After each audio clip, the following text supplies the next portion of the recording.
तुम्हारो Rajasthan bulletin में बात करेंगे राजस्थान में विवाहों का अनिवार्य रजिस्ट्रीकरण संशोधन विधेयक 2021 के बारे में, जो विधानसभा से पास हो गया है।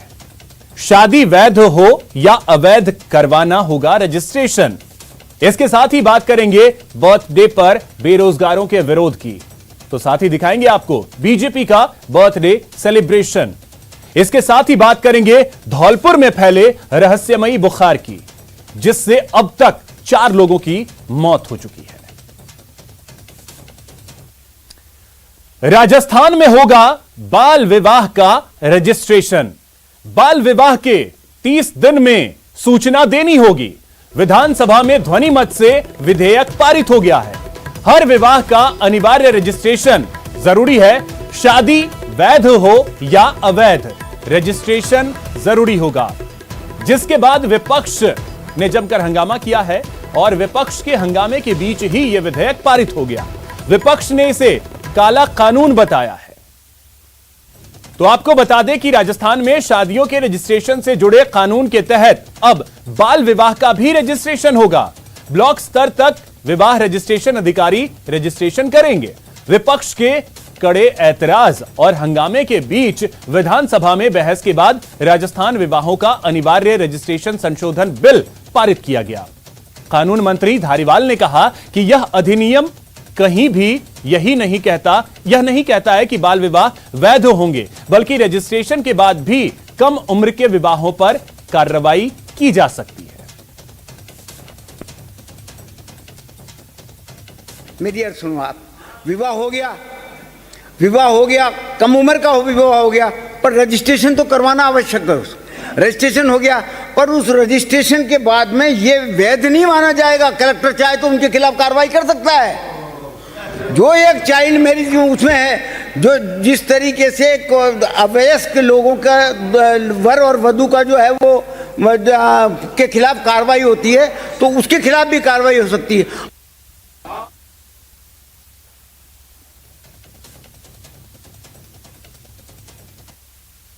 हालांकि विपक्ष ने इसे काला कानून बताते हुए मत विभाजन की मांग की थी, जिसे अस्वीकार कर दिया गया। हो गया कि केवल आप सूचना दे दो और आपकी शादी का रजिस्ट्रेशन पक्का। इस कानून में जब 2009 में बनाया था, उस समय भी एक प्रोविजन डाला हुआ था इसमें सजा का प्रावधान का। लेकिन मान लो सजा उसे दे भी दो, तो क्या आप इस बात के लिए ये हाउस सहमत है क्या कि चाइल्ड मैरिज हो सकती है? मैं सोचता हूँ ये कानून अपने आप में बिल्कुल गलत है। तो मैं ये माननीय मंत्री महोदय से पूछना चाहूंगा कि ये जो आपने लिखा है कि ऐसी स्थिति में माता पिता संरक्षक को 30 दिवस में उप रजिस्ट्रार को ज्ञापन प्रस्तुत करना है, तो यहाँ इस एक्ट में ये स्पष्ट करना आवश्यक है कि क्या ज्ञापन प्रस्तुत करना है। क्या ये ज्ञापन प्रस्तुत करना है कि हमारे बच्चों ने बाल विवाह कर लिया? यदि बच्चों ने भागकर शादी कर ली है और कोई ज्ञापन प्रस्तुत नहीं किया, तो उसके लिए भी क्या माता पिता उत्तरदायी होंगे? और मैं आपके माध्यम से मंत्री जी से विनती करता हूं कि चूंकि खुद मंत्री जी जो इसमें कानून प्रस्तुत कर रहे हैं वो एक विधिवेत्ता है, लेकिन उसके बाद या तो उन्होंने पढ़ा नहीं इसको, और जैसा कॉन्ट्राडिक्शन है चाइल्ड मैरिज का हो, हिंदू मैरिज एक्ट का हो, उनके कॉन्ट्राडिक्टरी प्रोविजन आप लेकर के आए, समाज आपको अच्छा नहीं कहेगा। आज राजस्थान में बहुतायत में लोग इस पर सहमत हैं और मानसिक रूप से तैयार हो चुके हैं।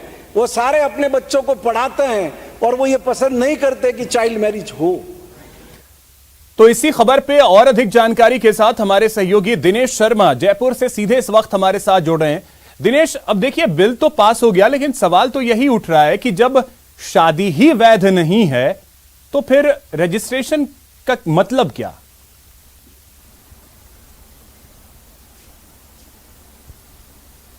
बिल्कुल अभिषेक, देखिए यही सवाल सदन में भी उठा था कि आखिर रजिस्ट्रेशन का मतलब क्या है, बाल विवाह को आखिर कैसे वैधता दी जा सकती है। इसका जवाब जब मंत्री शांति धारीवाल ने दिया सदन में, तो उन्होंने स्पष्ट तौर पर यह कहा कि ये जो विधेयक लाया गया है यह दरअसल सुप्रीम कोर्ट के आदेश पर लाया गया है। सुप्रीम कोर्ट का इस तरह का आदेश है कि हर विवाह का अनिवार्य रूप से रजिस्ट्रेशन होना चाहिए, भले शादी वैध हो या अवैध हो। ये विधेयक लाने की आवश्यकता इसलिए पड़ी क्योंकि कई बार विधवा महिलाओं से जुड़े हुए जो मसले होते हैं या उत्तराधिकार से जुड़े हुए मसले होते हैं, उन्हें सुलझाने में कई तरह की दिक्कतों का सामना करना पड़ता है। जब अनिवार्य रूप से रजिस्ट्रेशन होगा तो उन मसलों को सुलझाने में कुछ हद तक जो है वो राहत मिल पाएगी। इसके साथ ही ये जो विधेयक है इसमें प्रावधान ये किया गया है कि पहले जिला स्तर का अधिकारी जो है वो रजिस्ट्रेशन का केवल प्रावधान था और अब इस बिल में प्रावधान किया गया है कि अतिरिक्त जिला विवाह रजिस्ट्रेशन अधिकारी और ब्लॉक लेवल तक जो है वो विवाह रजिस्ट्रेशन अधिकारी होंगे। सदन में खूब हंगामा बरपा, इसे लेकर विरोध काफी हुआ, लेकिन बावजूद इसके ध्वनिमत से इस विधेयक को पारित कर दिया गया। विपक्ष ने पुरजोर तरीके से इसका विरोध जताया। न केवल विपक्ष ने बल्कि निर्दलीय विधायक संयम लोढ़ा ने भी इसका विरोध जताया। विपक्ष ने यह कहा कि ये काला कानून है और अगर ये पारित किया जाता है विधेयक आज सदन में तो ये एक तरह से काला दिन होगा राजस्थान विधानसभा के इतिहास में। साथ ही ये भी कहा गया कि अगर हम इस तरह का विधेयक पारित करते हैं तो एक पूरे देश में गलत संदेश इससे जाएगा, लेकिन बावजूद इसे पारित किया गया और सदन में जवाब देते हुए नहीं तो दिनेश, इसके पीछे फिर दलील क्या दी गई? क्योंकि मत विभाजन की अगर मांग की जा रही है तो इसको लेकर के बाद में दलील क्या दी गई कि इसे ध्वनिमत से पारित कर दिया गया? मत विभाजन करवा लेना चाहिए था।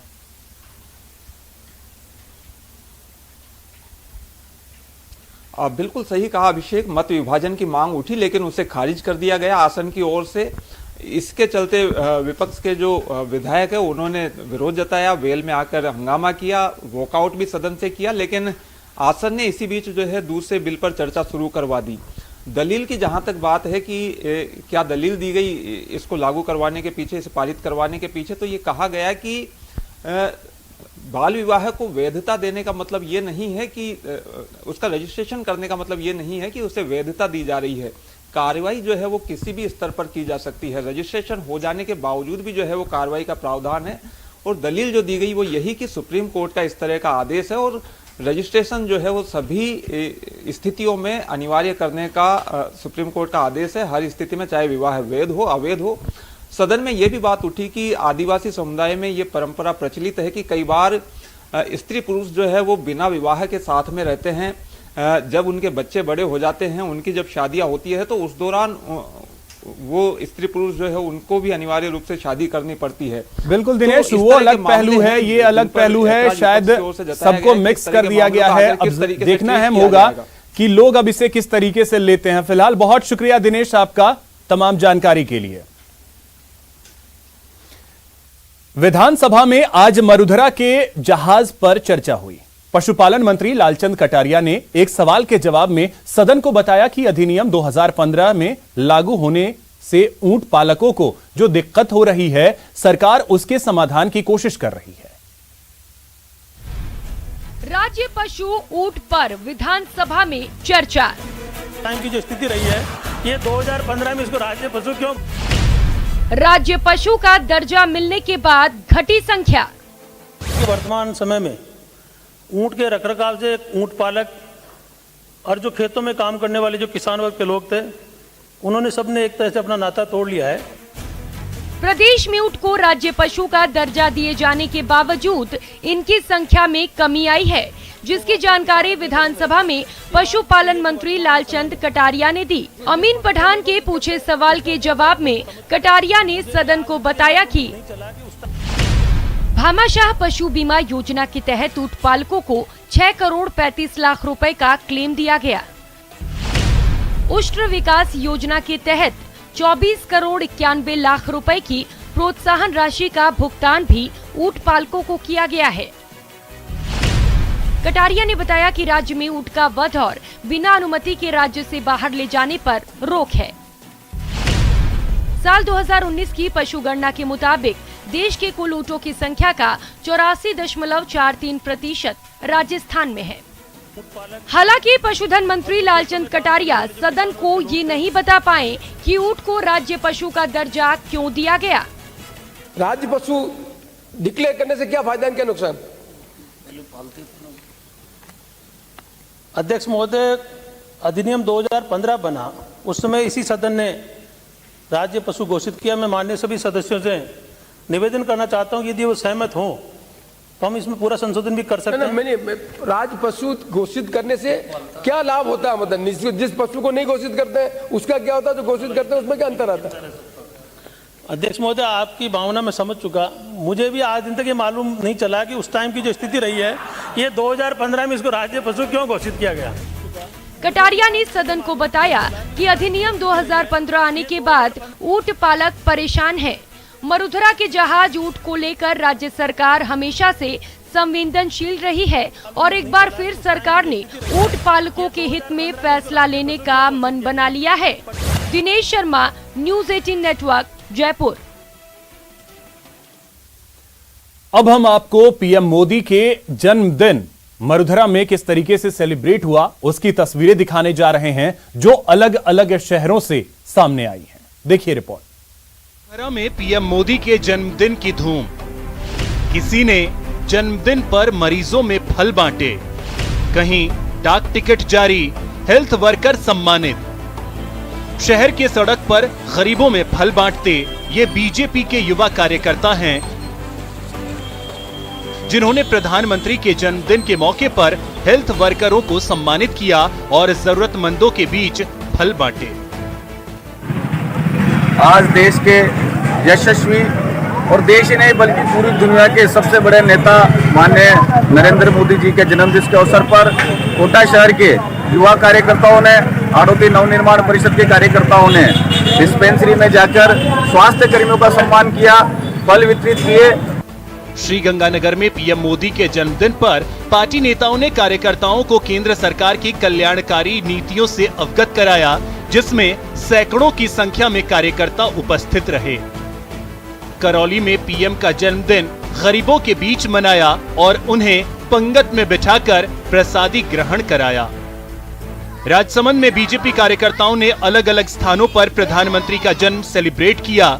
अस्पताल में मरीजों में फल बांटे और रक्तदान शिविर का आयोजन किया। बीकानेर में बीजेपी जूनागढ़ मंडल की ओर से पीबीएम चिकित्सालय में पीएम मोदी के जन्मदिन को सेलिब्रेट किया गया और मरीजों की सुविधाओं के लिए स्टूल, पंखे और ट्यूबलाइट्स भेंट किया गया।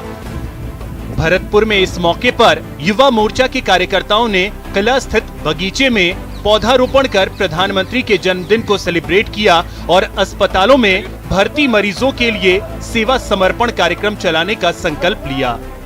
फल वितरण का ऐसा अनेक कार्यक्रम पार्टी ने तय किए हैं। उसी के तहत भरतपुर युवा मोर्चा भी सारे कार्यक्रमों को नरेंद्र मोदी जी के जन्मदिवस के उपलक्ष्य में 17 सितंबर से और 7 अक्टूबर तक नियमित करेगी। चित्तौड़गढ़ में पीएम मोदी के जन्मदिन के मौके पर भारतीय डाक विभाग की ओर से मुगल सेना पर टूट पड़ने वाले वीर जयमल के नाम से डाक टिकट जारी किया गया। माननीय सांसद महोदय के हाथों से ये हुआ। मैं डाक विभाग की तरफ से बड़ा गौरवान्वित महसूस कर रहा हूँ। हर हर महादेव और जय भवानी का नारा लगाकर मुगलों की सेना के ऊपर टूट पड़े और इसी पराक्रम और साहस के लिए ये चिरस्थायी बना रहे, इसके लिए भारत सरकार ने आज डाक टिकट जारी किया। मरुधरा के कमोवेश सभी छोटे और बड़े शहरों में बीजेपी कार्यकर्ता प्रधानमंत्री के जन्मदिन को उत्साह और उमंग के साथ सेलिब्रेट करते दिखे और मौके पर कार्यकर्ताओं ने सेवा और समर्पण से जुड़े कई कार्यक्रमों को सप्ताह भर चलाने का संकल्प लेकर प्रधानमंत्री को जन्मदिन का गिफ्ट दिया। Bureau report, news 18 Rajasthan. वहीं दूसरी तरफ कांग्रेस ने प्रधानमंत्री नरेंद्र मोदी के जन्मदिन को बेरोजगार और काला दिवस के तौर पर मनाया। देखिए रिपोर्ट। प्रधानमंत्री का बर्थडे, कांग्रेस का बेरोजगार दिवस। बीजेपी युवा मोर्चा का सेलिब्रेशन, यूथ कांग्रेस का प्रदर्शन। प्रधानमंत्री के जन्मदिन का सियासी कनेक्शन। मरुधरा में शहर शहर पीएम मोदी के जन्मदिन को बीजेपी यूथ मोर्चा के कार्यकर्ता सेलिब्रेट कर रहे हैं। वहीं यूथ कांग्रेस जन्मदिन को बेरोजगार दिवस के रूप में मना रही है। कोटा में यूथ कांग्रेस के कार्यकर्ताओं ने पीएम मोदी के जन्मदिन पर सद्बुद्धि यज्ञ कर विरोध जताया। जन्मदिन बेरोजगारी के रूप में मना रहे हैं, बेरोजगार दिवस के रूप में मना रहे हैं, तो एक बहुत ही एक प्रधानमंत्री के लिए जो दायित्व पद पे बैठा है उसके लिए वो शर्मसार करने वाली बात है कि वो देश के युवाओं के लिए कुछ नहीं कर पा रहा है। अजमेर में यूथ कांग्रेस कार्यकर्ताओं ने बेरोजगार और काला दिवस मनाते हुए पैदल मार्च किया और केंद्र सरकार के खिलाफ नारेबाजी करते हुए विरोध स्वरूप पीएम का जन्मदिन मनाया। हम आज इस दिन को काले दिवस के रूप में इसलिए मना रहे हैं ताकि मोदी जी याद रखे यही वो जनता है जिस जनता से उन्होंने आने से पहले, सत्ता हासिल करने से पहले उन्होंने वादा किया था कि जब मैं भारत में आऊंगा तो मैं लोगों को, युवाओं को रोजगार दूंगा। भरतपुर में सैकड़ों की संख्या में यूथ कांग्रेस कार्यकर्ताओं ने पीएम मोदी के जन्मदिन पर महंगाई को लेकर विरोध प्रदर्शन किया और बेरोजगारों को रोजगार देने की जगह उन्हें बेरोजगार करने का आरोप लगाया।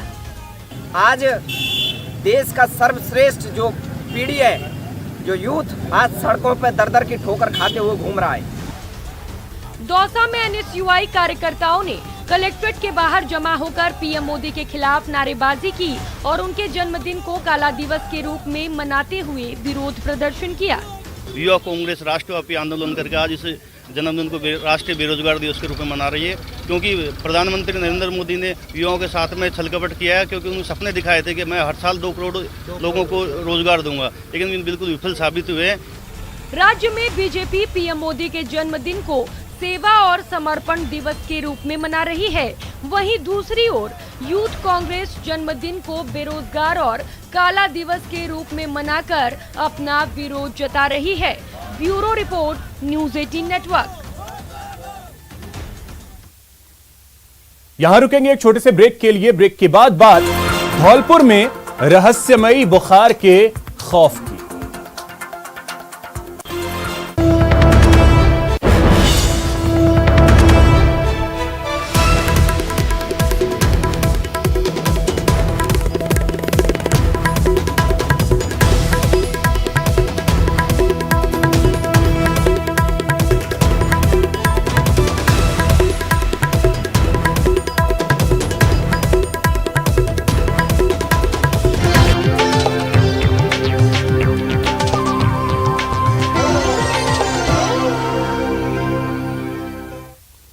ब्रेक के बाद आपका स्वागत है। अब बात धौलपुर में फैले रहस्यमयी बुखार की।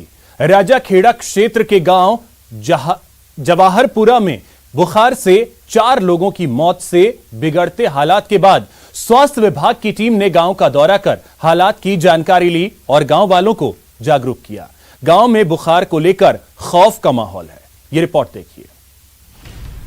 वायरल बुखार या डेंगू का डंक, ये जानकारी जुटा रहे हैं कि इंसिडेंस क्यों हुई, कारण क्या रहे और कैसे आज इनको आगे के लिए कभी कुछ नहीं हो, कोई स्प्रेड नहीं हो, कोई बीमारी ना बने, इसका इंतजाम। सीमावर्ती धौलपुर जिले के जवाहरपुर गांव में खौफ का सन्नाटा है।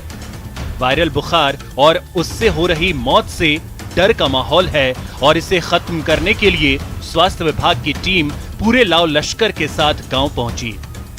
धौलपुर के मुख्य चिकित्सा अधिकारी के साथ आए स्वास्थ्य विभाग के कर्मचारी घर और गलियों में गंदगी और मच्छर को ढूंढकर उसे खत्म करते नजर आए।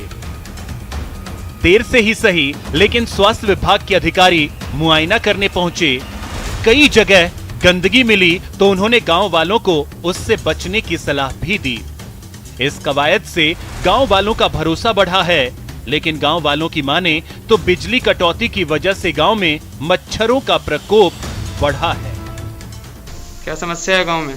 समस्या तो अभी डेंगू की बीमारी फैल रही है हमारे गांव में और ये फैल रही है इस कारण से बता रहे हैं कि पानी एकत्रित हो रहा है, तो पानी घरों में एकत्रित इसलिए करते हैं क्योंकि लाइट वाट आती नहीं है यहाँ पे और डीपी एक ही है हमारे गाँव में, पूरे गाँव में तो लोड नहीं है, तो डीपी बह जाती है जब तो कभी कभी, तो लाइट की बहुत दिक्कत है। गंदगी से फैलने वाले मच्छरों के लिए बिजली विभाग को जिम्मेदार ठहराने को सही तो नहीं ठहराया जा सकता, लेकिन सीएमओ के मुताबिक अभी तक की रिपोर्ट में गांव में डेंगू की बात सामने नहीं आई है।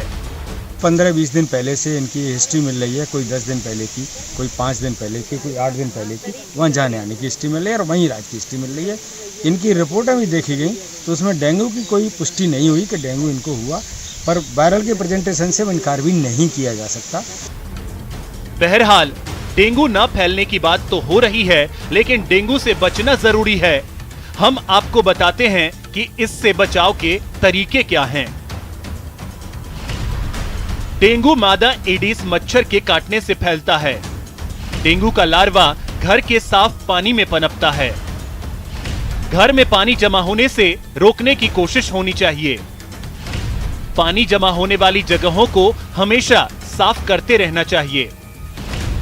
पीड़ित के जरिए डेंगू एक से दूसरे लोगों में फैल सकता है। डेंगू से बचने के लिए पूरी बाजू का कपड़ा पहनना चाहिए।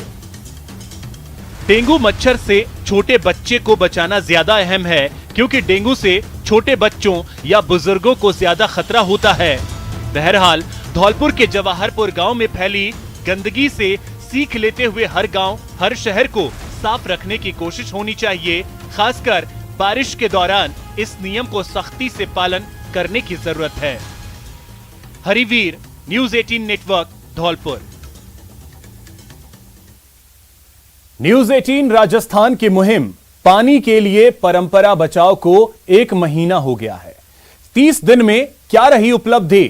शनिवार को दोपहर 2 बजे देखिए पानी के लिए परंपरा बचाओ। कितने मिले वायदे, कितनी मिली सिद्धि।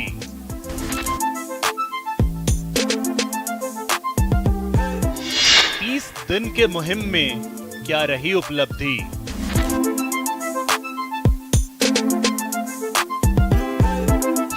देखिए, पानी के लिए परंपरा बचाओ, संकल्प से सिद्धि। शनिवार दोपहर 2 बजे। यहां रुकेंगे एक छोटे से ब्रेक के लिए। ब्रेक के बाद दिखाएंगे कैसे एसीबी के ट्रैप में फंसी बड़ी मछली।